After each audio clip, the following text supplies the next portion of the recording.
ఎన్నికల సమయంలో నేను కళ్యాణదుర్గం అభ్యర్థిగా పోవడం జరిగింది.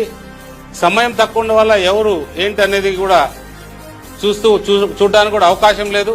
అతను ఏదైతే యూట్యూబ్ ఛానల్ పెట్టుకున్నాడో ఆ ఛానల్ ద్వారా దగ్గరకు రావడం, ఆ రకంగా ఎన్నికల సమయం అయిన తర్వాత ఎన్నికల్లో విజయం సాధించడం జరిగింది. అందరినీ ప్రేమ ఆప్యాయతతో మాట్లాడడం నా అలవాటు. అది మీకు కూడా తెలుసు.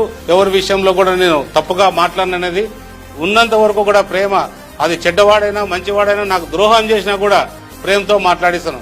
అలా ప్రక్రియలో జరుగుతూ వచ్చిన సందర్భంలో నా దృష్టికి వచ్చిన తర్వాత నేను చాలా బాధపడ్డాను. నా పక్కనుండేవాడు ఇలాంటి పని చేశాడే, ఎవడైనా కూడా క్షమించకూడదు, ఇది మన వ్యవస్థకి నాశనం చేసే విధంగా ఇది పని చేశాడు కాబట్టి కంప్లైంట్ ఇవ్వాలనే ఉద్దేశంతో మొట్టమొదటిగా నా దృష్టికి వచ్చిన వెంటనే నేను కంప్లైంట్ ఇవ్వడం జరిగింది.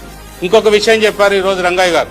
అతను నాతో ఫోటో తీసుకున్నాడు, అలాగే మా నాయకుడు లోకేష్ బాబు గారితోనూ, అలాగే ఇంకొకరితో గవర్నర్ గారితో ఫోటో తీసుకోవడం జరిగింది.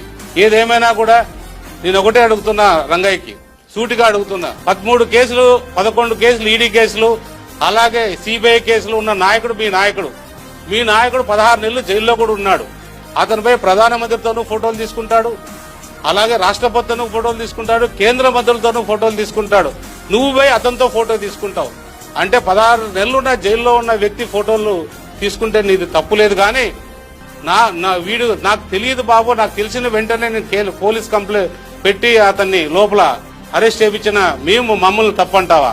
ఖచ్చితంగా ఏదైతే మీ సేవ బాబు చేశాడో 100% తప్పు చేశాడు కాబట్టే అతను క్షమించుకోకుండా ఏ రకం కూడా ఆలోచన చేయకోకుండా మా పార్టీ కార్యకర్త అయినా కూడా జైల్లో పెట్టి ఏర్పాటు చేశాం.